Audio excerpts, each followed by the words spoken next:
அனைவருக்கும் வணக்கம். நான் புதுக்கோட்டை கிழக்கு மாவட்ட பிஜேபியினுடைய மாவட்ட தலைவர் ஜெகதீசன் பேசுகிறேன். அதாவது புதுக்கோட்டை மாவட்டத்தில் தமிழ்நாட்டிலே பார்த்தீங்கன்னா அதிகமான ஜல்லிக்கட்டுகள் நடக்கிறது நம்ம புதுக்கோட்டையில் தான் நடக்குது.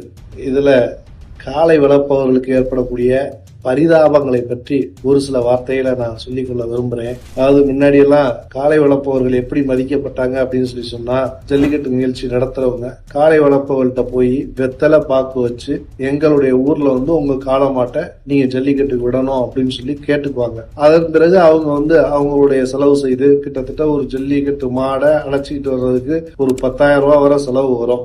அழைச்சிட்டு வர்றதுக்கு மட்டும் அந்த காளையை அவங்க எப்படி வளர்ப்பாங்கிறது உங்க எல்லாருக்குமே தெரியும். அந்த மாதிரி வளர்த்துக்கிட்டு இருக்கிற ஒரு காளையை அவங்க எடுத்துக்கிட்டு வர்றதுக்கு மட்டும் 5 பேரு ஒரு டாரஸ் வண்டி அந்த மாதிரி எல்லாம் வச்சு அவங்க கொண்டு வந்து அங்க விடுவாங்க. அந்த மாதிரி அதனால அவங்களுக்கு மரியாதை செலுத்தி அவங்களுக்கு வெத்தலை பாக்கெல்லாம் வச்சு அழைச்சிட்டு வந்தாங்க. ஆனா இப்ப சமீப காலத்துல பாத்தீங்கன்னா இந்த ஜல்லிக்கட்டு நிகழ்ச்சி ஒரு வியாபார நோக்கத்தோட நடந்துகிட்டு இருக்கு. அதுவும் இந்த புதுக்கோட்டை மாவட்டத்துல என்ன நடக்குது அப்படின்னு சொல்லி சொன்னா, இந்த ஆன்லைன்ல அவங்களுக்கு டோக்கன் கொடுக்குற ஒரு சிஸ்டம் அப்படின்னு சொல்லி கொண்டு வர்றாங்க. ஆனா ஆன்லைன்ல எல்லாம் யாருக்கும் டோக்கன் எல்லாம் கொடுக்கறது இல்லைங்க. முழுக்க என்ன பண்றாங்க அப்படின்னு சொல்லி சொன்னா, தாசில்தாருக்கு ஒரு 50 டோக்கன், பிடிஓவுக்கு ஒரு 50 டோக்கன், போலீஸ்காரருக்கு ஒரு 100 டோக்கன், அந்த மாதிரி டோக்கன்களை பிரிச்சு அரசு அதிகாரிகள் பிரிச்சு வச்சுக்கிறாங்க. அது மட்டும் இல்லாம இப்ப எங்க மாவட்டத்துல பாத்தீங்கன்னா 2 மினிஸ்டர், அந்த 2 மினிஸ்டருக்கு இத்தனை டோக்கன்.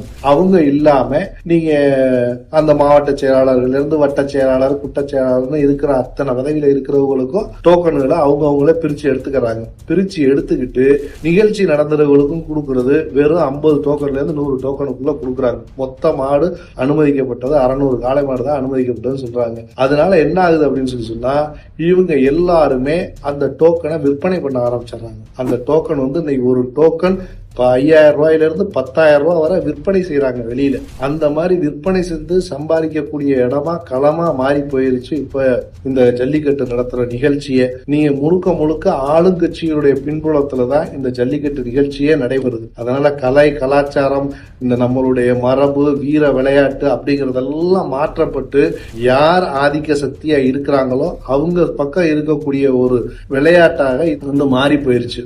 அதே இப்போ நம்ம புதுக்கோட்டை மாவட்டத்துல 200க்கும் மேற்பட்ட ஜல்லிக்கட்டு காளைகளை அவுக்கக்கூடிய நிகழ்ச்சி நடக்குது. இதுல சாதாரணமா நீங்க காளை வளர்க்குறவங்க அந்த மாடை நீங்க அவுக்கணும் அப்படின்னு சொல்லி சொல்றா, அவங்க படுற துயரங்கள் இதுல கொஞ்சம் நெஞ்சம் இல்லைங்க. அதாவது மாவட்ட நிர்வாகம் இத பத்தி கவலையே செலுத்துறது கிடையாது. ஏன்னா அவங்களுக்கு பாதுகாப்பு கொடுக்குறோம், அதுக்காக செலவாகுது அப்படிங்கறத சொல்லி இத பத்தி கண்டுக்கிறதே இல்லை. அதனால இதுல முக்கியமா